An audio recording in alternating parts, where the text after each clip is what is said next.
नमस्कार, मी लतिका। आज मी तुम्हाला कढी भेळ बनवून दाखवणार आहे। त्यासाठी आपण पहिली कढी करून घेऊया। त्यासाठी बघा मी दही घेतलेलं आहे। दही कसं लावायचं याची पण रेसिपी मी अपलोड केलेली आहे। आता दही काय करूया, थोडंसं पाणी टाकून आपण हे हलवून घेऊया। दहीपेक्षा ताक जरी घेतलं तरी चालेल। आणि आपल्याला ह्याच्यासाठी की नाही आंबट पाहिजे। आंबट दही जेवढं असेल का नाही तेवढी कढी चांगली लागेल। हलवून घेतलंय बघा।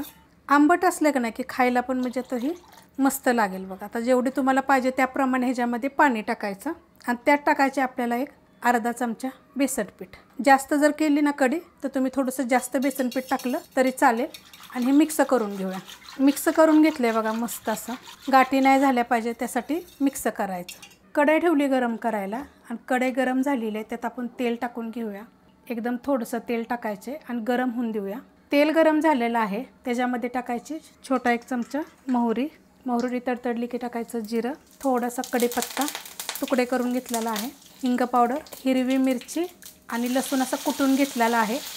तुमच्या तिखटाप्रमाणे तुम्ही हिरवी मिरची घ्या। लसणाच्या 3 पाकळ्या फक्त घेतलेल्या आहेत। लसणानं काय होतं माहिती आहे का, कढीला चव छान लागते। आता ह्यात टाकायची आपल्याला थोडीशी हळद आणि हे चांगलं परतून घ्यायचं। ह्याचा कच्चापणा चांगला गेला पाहिजे। मस्त असं बघा परतून झालेलं आहे। आता ह्याच्यामध्ये एकदम थोडीशी कोथिंबीर टाकते, हलवून घेते आणि मग हे आपण दही मिक्स केलेलं टाकून घेऊ। गॅस आहे मीडियम। मिक्स करून घ्यायचं पहिलं। मिक्स करून घेतलेलं आहे। आता ह्याच्यामध्ये टाकायचे आपल्याला चवीप्रमाणे मीठ आणि थोडीशी कोथिंबीर आणि आता हे आपण एकसारखं हलवत राहायचं जोपर्यंत हे उकळत नाही तोवर। असं बघा मी एकसारखं हलवत आलेले आहे, त्यांना उकळूनच दिलं नाही। एक असतं ना असं जे मोहर आला का नाही की कढी मस्त अशी होते। उकळून द्यायची ना, एकसारखे 5 ते 7 मिनिट असं हलवत राहायचं। आणि जर तुम्हाला उकळून पाहिजे असेल तर उकळून केली तरी पण चालेल, पण अशा पद्धतीने एकदा उकळाय बघा। आता कळतं आपल्याला हे उकळायला आलेली आहे। गॅस मिडियमच आहे आणि एकसारखं हलवून एकदा 5 ते 7 मिनिट आपल्याला नुसते असे हलवत राहायची।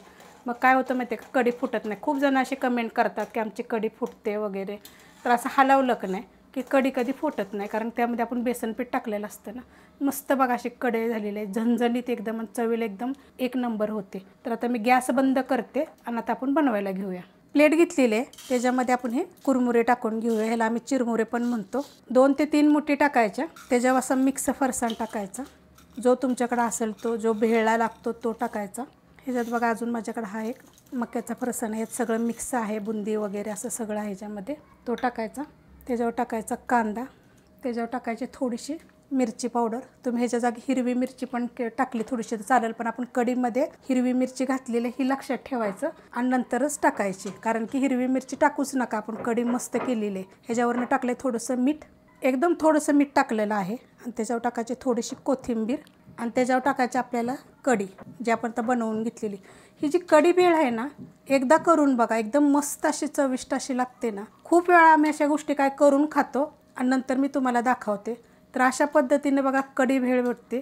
तुम्हाला पाहिजे तर ह्याच्यावर थोडंसं लिंबू पण पिळू शकता, पण काय माहिती का, जे आपण दही घेतलं होतं ना ते थोडंसं आंबट होतं। खायला एकदम मस्त अशी ना। रेसिपी आवडली तर लाईक करा, सबस्क्राईब करा, कमेंट करा आणि शेअर बी करा।